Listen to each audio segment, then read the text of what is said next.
So, you want to main Binah. Well, do you like goths? Do you like Ozen from Made in the Abyss?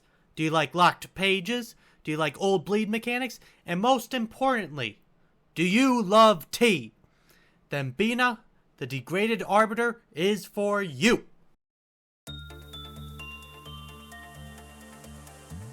Before Binah, there was Garian, an Arbiter of the Head. She was the one that invaded the Outskirts lab to snuff out the Seed of Light project. As she was purging the lab, she had to fight Callie, the Red Mist. Garian thought she succeeded in killing Callie. However, the Red Mist mustered all of her strength to make a final strike and gravely injured Garian.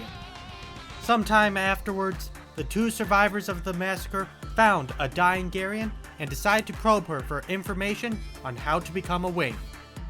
Finding the information and extracting it, they decided to make her the first Saphira as punishment for her deeds. Garian became Binah of the extraction team. With it came the torturous task of extracting Ego, a mind-breaking experience that she has to endure until the project is done. That time would come 10 years later. With the project coming to its conclusion, started the White Nights and Dark Days. During this time, Angela rebelled against Lobotomy Corporation. Oh my god! Wow! Wanting the light for herself. Binah used this to get revenge against A, and joined Angela in her betrayal.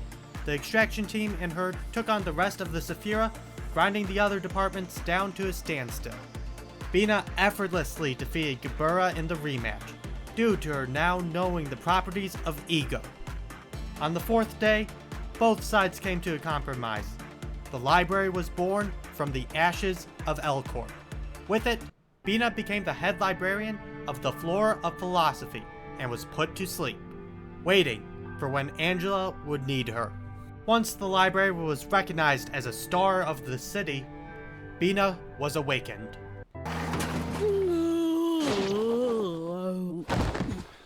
However, due to Roland's lying nature and being uninterested in fighting since her floor was just awakened, and possibly Angela not knowing how a singularity works, she decides to sit around and enjoy her tea.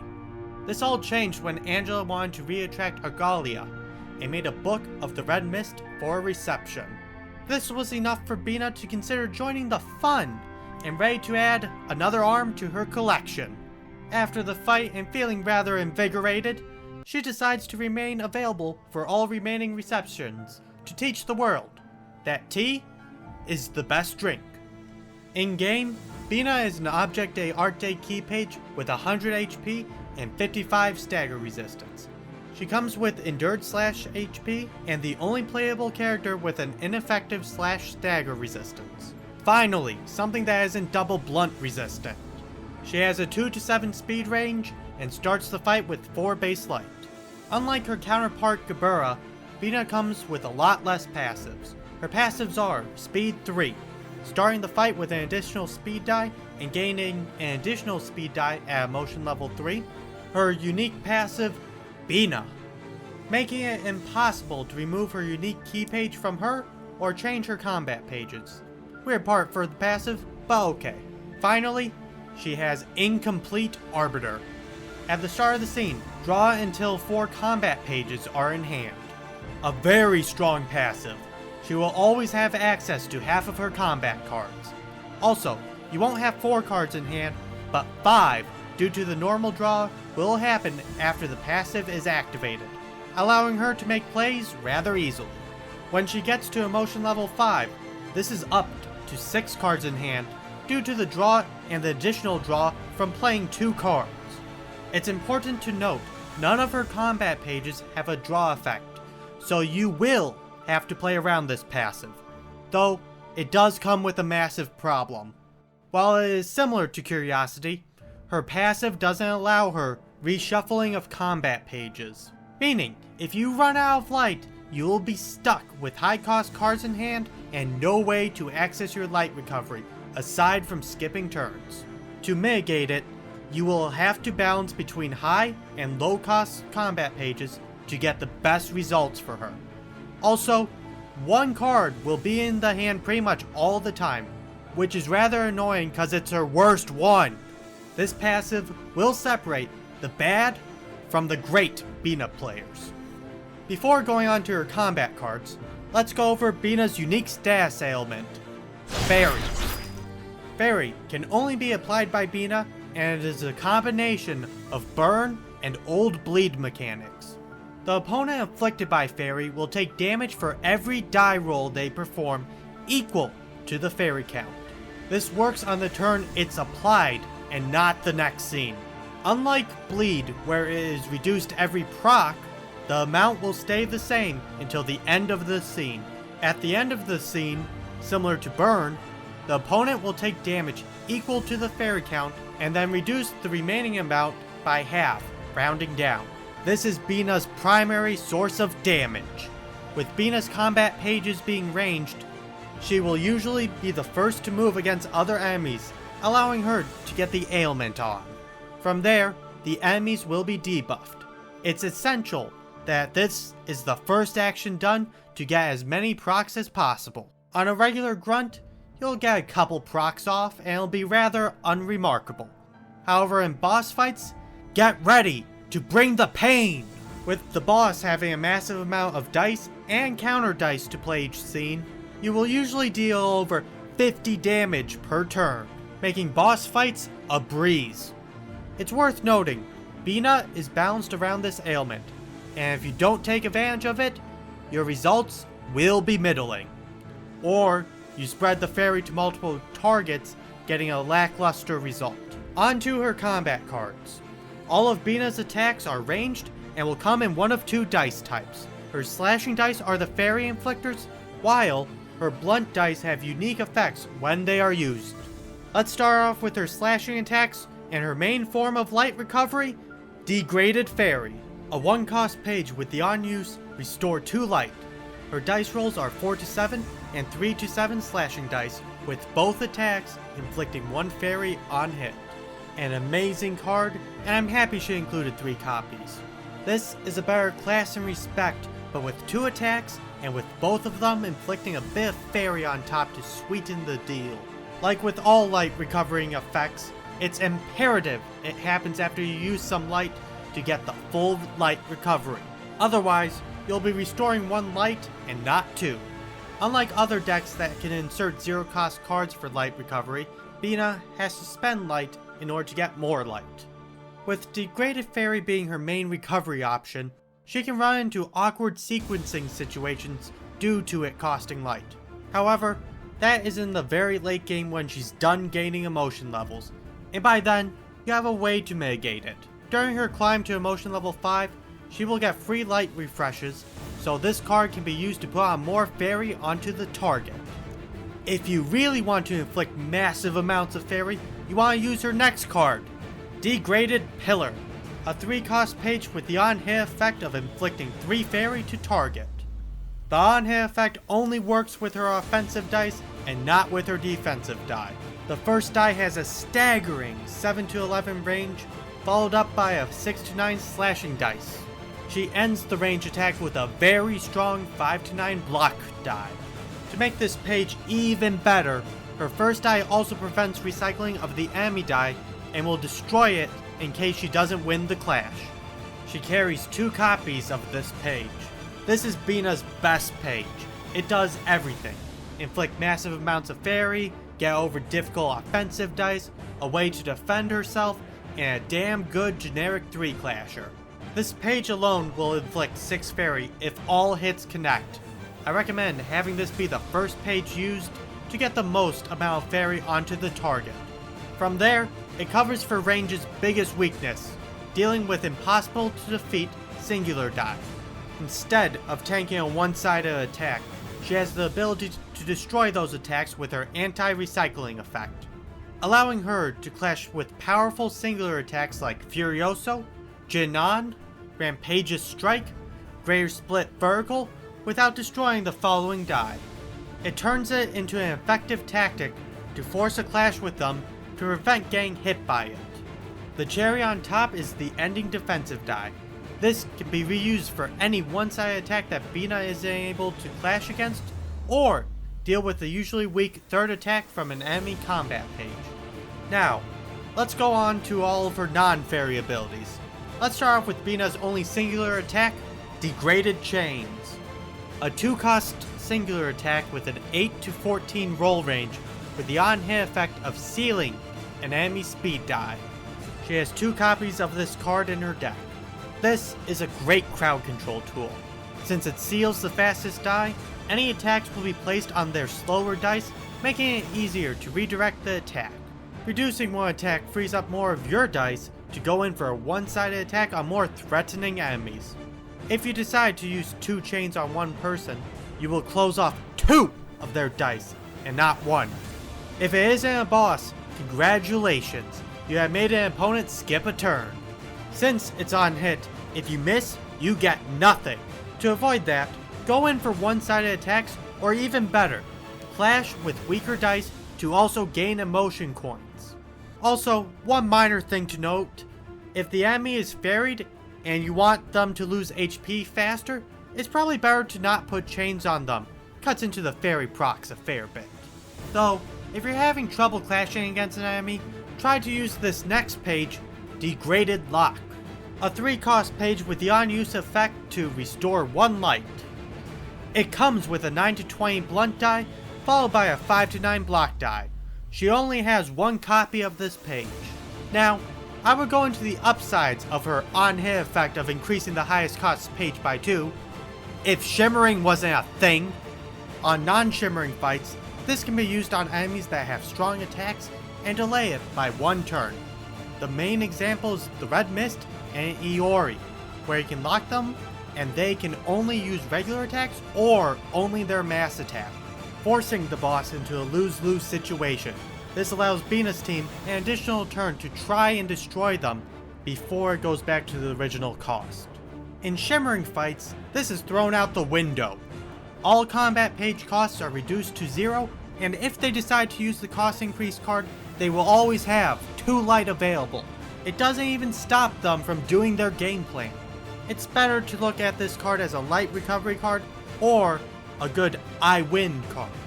With its massive lead die that can get over most other pages in the game, following that, it can use that defensive die to clash or have it recycled to fend off one-sided attacks. Now, for Binah's final combat card and her ultimate attack, Degraded Shockwave, also known as the Great Yawn. A whopping 5-cost mass attack individual with 2 3 to 8 blunt dice and a 4 to 9 blunt die with on hit, inflict 1 feeble, this scene. When used, it gives all allies 3 protections for the turn. This is the worst card in Binah's deck. Let's go over the cons first and then the pros. The Big Yawn has no flashy animation, and the screen may shake slightly. Seriously, you can barely tell it's going off even with the VFX mod. Next, this attack uses a main deck slot and is not an ego attack, which isn't a big deal until you realize it messes with your incomplete Arbiter passive. The card will clog the hand if it isn't being used, so in reality, you only have 4 usable cards in hand. Finally, the nail in the coffin, the rolls are bad for how high the cost is. If you're lucky, you'll be able to destroy a couple of dice, but Binah doesn't strength stack as much as other people. Hope you enjoy rolling those base rolls. Whenever this attack is used, you are draining a lot of your light for not getting a big payback for it, when you could have stacked fairy onto one target and killed them the next scene. Now that's a lot of downsides, but what are the pros? Degraded Shockwave provides on-demand 3 protection, giving your team the safety to ignore, or even better, clash lose against enemy attacks without dying. That protection really shines when the enemy decides to use a mass attack individual on you.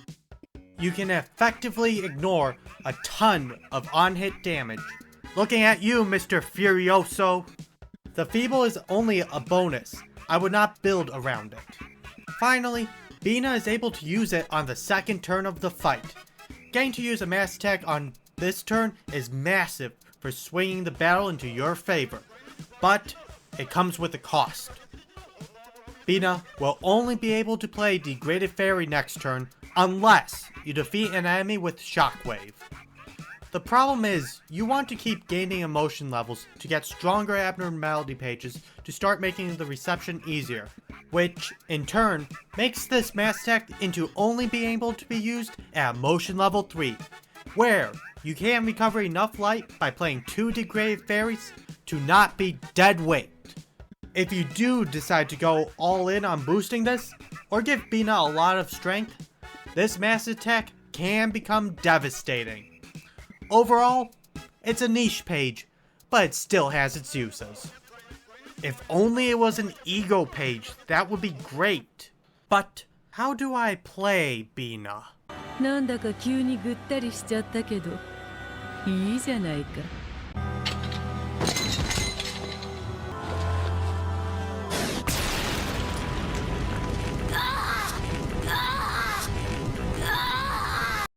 Fairy, fairy, and guess what?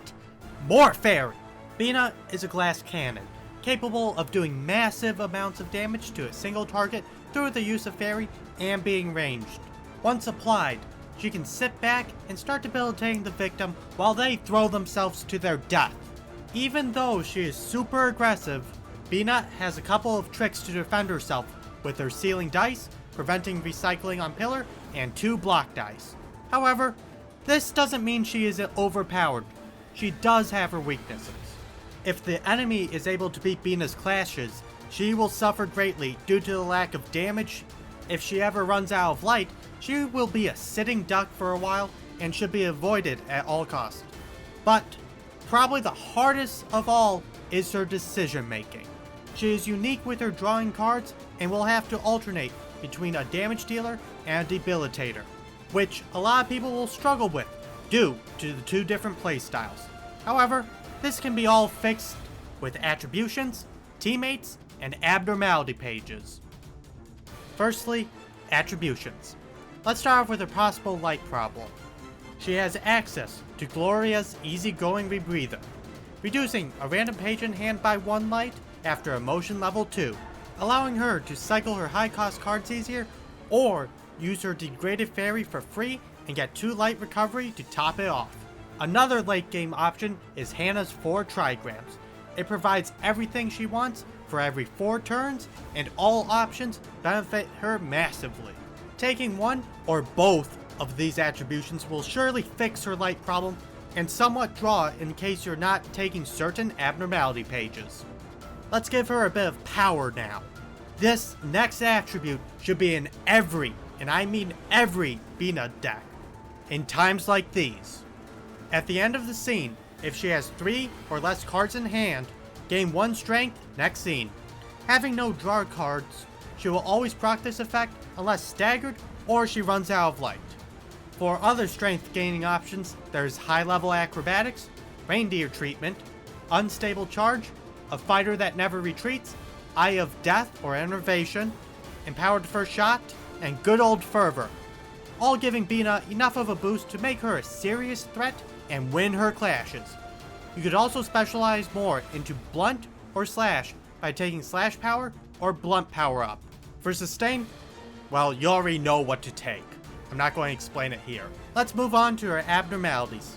Unlike her counterpart Gebura and her soloing tendencies, Binah enjoys having a team to work off of. This will help if she picks the abnormality page Watchful Eyes, which requires a teammate to steal a light from. In case you're not using any attributions that help her regain light, you need to use Small Beak. Small Beak restores 1 light at the cost of 5 damage. This can be used multiple times in a turn. Losing a lot of HP for light will bring her closer to dying.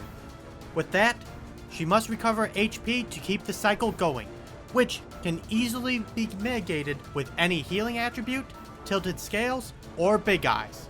If you want to disregard the group and go soloing with the Beast, you don't have to worry about light at all, since it'll restore to max every turn and give a lot of healing to her. Though, Binah isn't a good Beast user due to the lack of counter dice available to her. Now, if you want Binah to always intercept, Eternally Lit Lamp is amazing, removing Binah's speed requirement for redirecting and will always redirect allowing her to destroy any die with Pillar. She can take it one step further and combo it with Salvation to get +1 power if Binah is slower. She also gets access to destroying all other dice if the enemy HP is low enough, though it does go against her fairy mechanic and will deal less damage, but it is relatively minor due to them being close to dead. If you're picking this for strength up, it is better to take the Weight of Sin. This page will provide Binah with about 2 to 3 strength each turn, allowing her to have higher strength. Each time it does proc, she will suffer damage for it, so bring some form of HP recovery in order to maintain it. She does have an abnormality page that provides a ton of HP with tilted scales.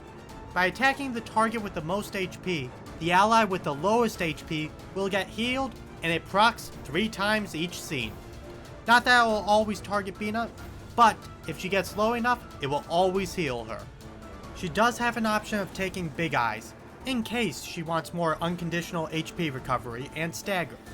This is a high risk, high reward, due to all enemies will target this person taking the Abno page.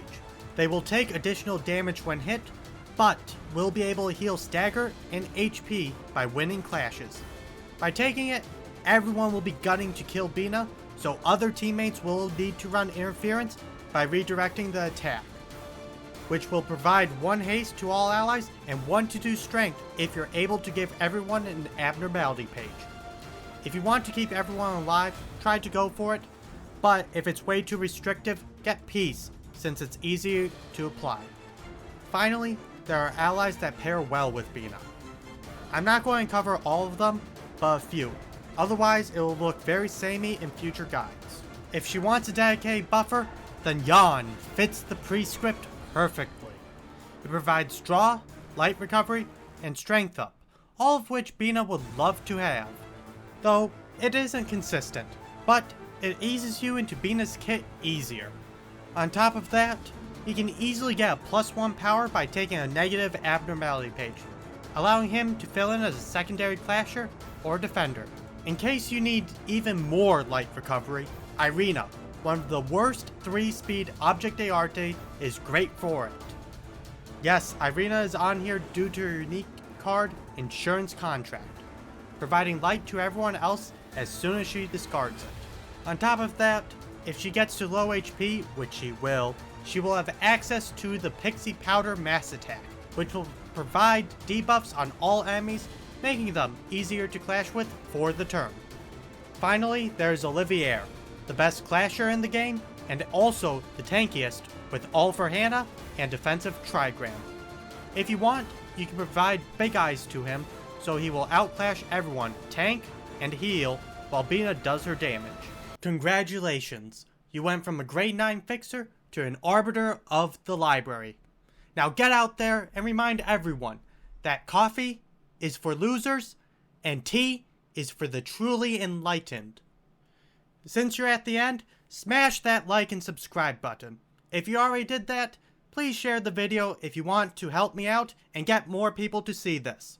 I'm Fox's Holo, dispelling the myth that Library of Ruina's difficulty is vertical. Have a good one, legends.